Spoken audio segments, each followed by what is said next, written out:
اکبر بادشاہ اور دانشمند درباری۔ ایک دن مغل بادشاہ اکبر اپنے دربار میں بیٹھا ہوا تھا اور اپنے دانشمند درباری بیربل کے ساتھ بات چیت کر رہا تھا۔ اکبر کو اپنی سلطنت میں انصاف اور عدل کے قیام کا بہت خیال تھا۔ وہ چاہتا تھا کہ ہر شخص خوشحال ہو اور مطمئن ہو اور اس کو انصاف ملے۔ اب اکبر بادشاہ اپنے تخت پر بیٹھا ہوا ہے، اس نے دربار لگایا ہوا ہے اور درباری اس کی ارد گرد موجود ہیں۔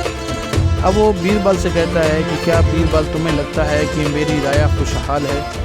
تو بیربل آگے سے کہتا ہے جی ہاں، لیکن ہمیں اس خوشحالی کا اندازہ صرف باتوں سے نہیں لگانا چاہیے بلکہ خود جا کے دیکھنا چاہیے کہ ہماری رعایا واقعی خوشحال ہے۔ اکبر کہتا ہے کہ ہمیں اس کے لیے کیا کرنا ہوگا؟ بیربل کہتا ہے کہ ہمیں بھیس بدل کر یا عام لباس پہن کر گاؤں میں جانا چاہیے اور رائے میں جانا چاہیے اور ان سے پوچھنا چاہیے کہ کیا انہیں کوئی تکلیف تو نہیں ہے۔ اکبر کہتا ہے کہ تمہاری رائے بالکل بہترین ہے، ہمیں لوگوں سے ملنا چاہیے اور ان کی مشکلات کا اندازہ کرنا چاہیے۔ اب وہ دونوں کپڑے عام سے پہن کر بھیس بدل کر جاتے ہیں اور ایک گاؤں میں ایک کسان سے جا کے ملتے ہیں اور اس سے پوچھتے ہیں کہ تمہیں کوئی مسئلہ تو نہیں ہے؟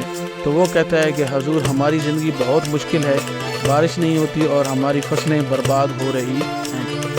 یہ بات سن کر اکبر اور بیربل واپس آ جاتے ہیں اور راجہ من سنگھ کو بلاتے ہیں۔ راجہ صاحب سے اکبر پوچھتا ہے کہ آپ کی رائے و مشکلات بہت زیادہ ہیں، آپ کو کیا کچھ اندازہ ہے؟ اگر اندازہ ہے تو ہمیں اس کے لیے کیا کرنا ہوگا؟ راجہ من سنگھ کہتا ہے کہ ہمیں فوری طور پر کسانوں کے لیے پانی کا انتظام کرنا چاہیے تاکہ ان کی مشکلات کم ہو سکیں۔ بیربل کہتا ہے کہ ہمیں اس بات کو یقینی بنانا ہوگا کہ ہر شخص کو انصاف ملے اور اس کے مسائل سنے جائیں۔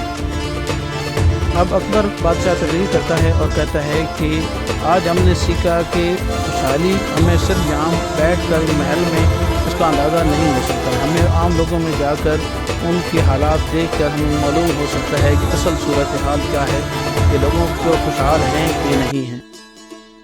اس کے بعد اکبر بادشاہ اور بیربل جاتے ہیں اور دیکھتے ہیں کہ گاؤں کے لوگ خوشحال نظر آ رہے ہیں اور انہوں نے اکبر بادشاہ کا شکریہ ادا کیا اور اس کسان نے بھی اکبر بادشاہ کا شکریہ ادا کیا۔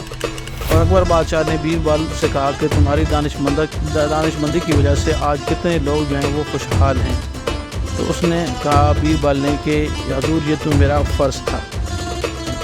اکبر بادشاہ اور بیربل کی یہ کہانی ہمیں سکھاتی ہے کہ ایک حقیقی رہنما وہ ہوتا ہے جو اپنی رائے کے درمیان جاتا ہے، ان کی مشکلات کو سمجھتا ہے اور انہیں حل کرنے کی کوشش کرتا ہے۔ انصاف، محبت اور خدمت کے ساتھ ہی ایک سلطنت خوشحال ہو سکتی ہے۔